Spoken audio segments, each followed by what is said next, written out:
Chers frères et sœurs bien-aimés dans le Seigneur, le texte de l'évangile d'aujourd'hui nous donne de comprendre et de contempler le lieu même de la demeure de Dieu. Et nous sommes au cœur de ce qui fait et qui constitue le socle de la foi du peuple d'Israël. C'est le temple. Le temple à Jérusalem, c'est le lieu de la demeure du Dieu trois fois saint. Et tout le peuple est conscient que c'est là que l'on trouve Dieu. Puisque le Dieu trois fois saint se manifeste dans sa gloire, dans sa Shekinah, dans le lieu très saint, lorsque le grand prêtre offre le sacrifice une fois par an pour ses propres péchés et pour les péchés du peuple.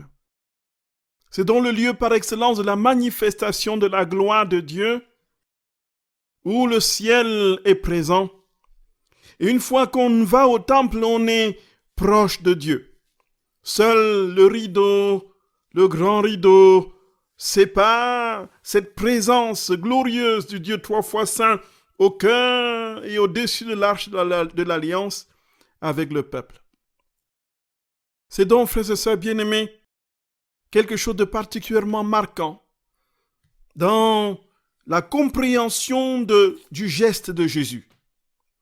Jésus vient et il va tout simplement bousculer les tables des marchands dans le temple, jeter toutes leurs marchandises et fabriquer un fouet avec lequel il va essayer de les faire sortir du temple.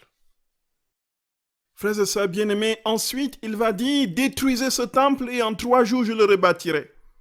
Naturellement, sans transition, tout le monde comprend qu'il s'agit du temple qui a été construit de pierre pendant 46 ans.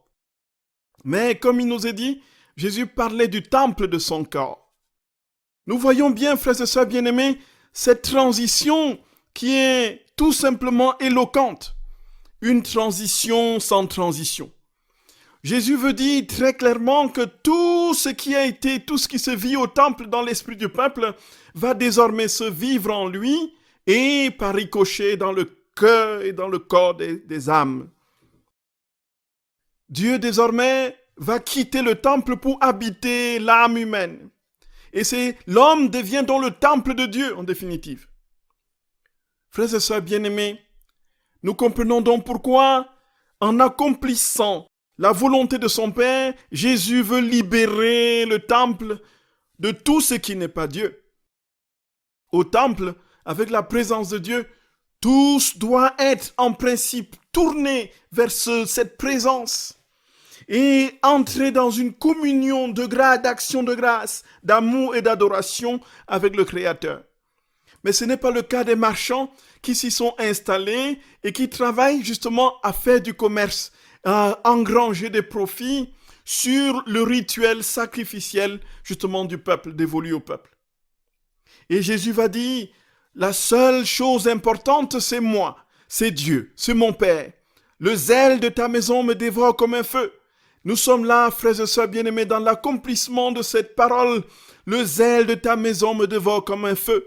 Puisque le Christ est complètement tourné vers son Père, puisqu'il ne vit avec son Père qu'une communion d'intimité, d'une inextricabilité ineffable, il ne peut donc être dans une sainte rage lorsqu'il voit que le temple de son Père, la maison de son Père, est profané et rempli de brigands.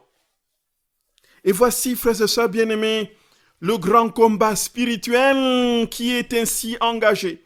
Depuis que notre Seigneur est entré au temple et a chassé les marchands, il nous a inscrits dans cette lignée de ceux qui, au jour le jour, travaillent à exclure de notre âme le véritable temple de Dieu, tous les marchands, tous les profits, toutes les passions.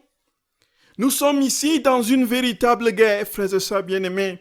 Et Dieu sait que sans lui, nous ne pouvons rien faire, il nous l'a dit Jean au chapitre 15 du verset 5. C'est donc lui qui va façonner le fouet pour écarter de notre âme, désormais temple du Saint-Esprit, puisque nous avons cette confirmation dans l'Écriture. Votre corps est le temple du Saint-Esprit. Premier épître aux Corinthiens, chapitre 6. Et naturellement, vous êtes le temple du Saint-Esprit, dit Saint Paul. Nous sommes le temple désormais de Dieu. C'est ici, au tréfonds de notre âme, que Dieu vient loger.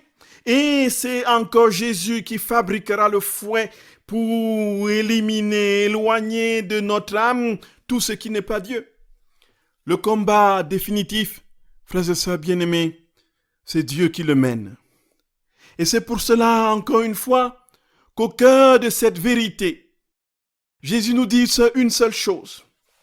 Si tu veux véritablement remporter la victoire sur tout ce qui t'empêche d'être moi, si tu veux entrer dans cette victoire que j'ai été acquise en mourant sur la croix et en versant mon sang pour toi jusqu'à la dernière goutte, si tu veux vivre la vie du ciel ici-bas en recevant toutes mes prérogatives et toute ma vie du ciel, si tu veux entrer dans les profondeurs de mon amour et goûter le nectar le plus raffiné de ma tendresse et de ma joie, accepte que j'entre dans ton cœur avec le fouet pour éliminer de ton âme tout ce qui n'est pas moi.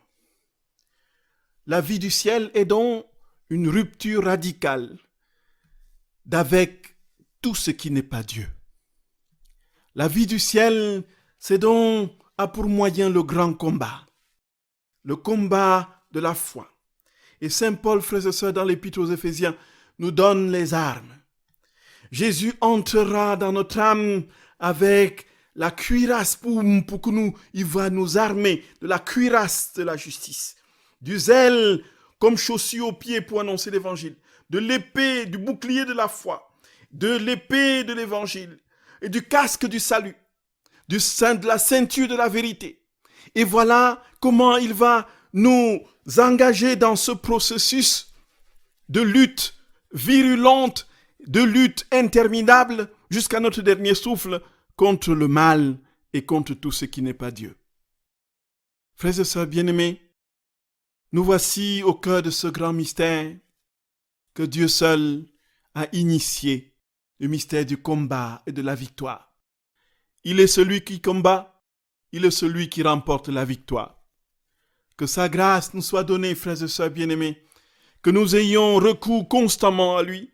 Et comment avoir recours constamment à lui sinon par la prière? Comment avoir recours constamment à lui sinon par une intimité constante avec lui? Surtout par ces temps de désarroi que traverse l'humanité et nos communautés chrétiennes. Comment avoir la foi, la joie et garder l'espérance si nous ne demandons pas à celui qui est le maître du temps et de l'histoire de venir s'établir en nous et d'éliminer en nous tous les marchands du temple de nos passions et de nos désirs mauvais. Comment remporter cette victoire, frères et sœurs bien-aimés, si ce n'est pas Dieu lui-même? Lui, il est l'initiateur et le consommateur de notre foi. Frères et sœurs bien-aimés, qu'il vous accorde cette grâce que par ce temps de confinement, notre cœur soit constamment tourné vers lui et uni à sa glorieuse promesse d'être un jour tout entier avec lui éternellement.